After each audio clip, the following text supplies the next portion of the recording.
Are business loans a good idea for a pop-up drink stand? For most pop-up drink stands, a business loan is not a good idea because the startup costs are usually low enough to cover with savings or a small personal loan, and taking on debt for a seasonal or small-scale operation often creates more risk than reward. Think of it this way, a pop-up drink stand usually only needs a few hundred to a couple $1,000s to get going, covering things like a cart, cups, ingredients, and maybe a permit, so borrowing tens of thousands of dollars from a bank creates monthly payments that a tiny seasonal business often cannot support. One thing most people do not know is that many cities and counties offer small microloan programs through local economic development offices that lend smaller amounts, sometimes as little as $500, specifically for tiny businesses like yours, and these often come with lower interest rates and even free mentoring attached. Another lesser-known option is called revenue-based financing, where instead of paying back a fixed amount every month no matter what, you pay back a percentage of your actual sales, which is much safer for a business that might only be busy during summer months or weekends.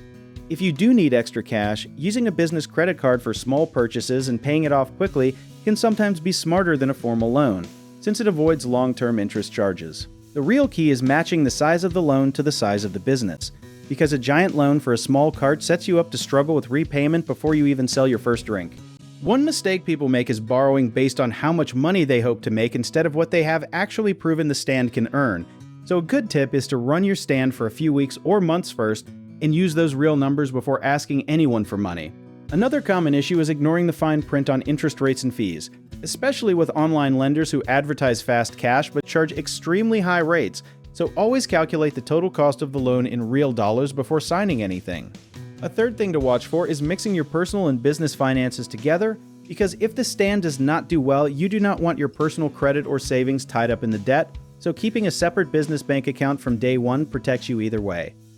If you enjoyed this video, check out our online directories in the description below.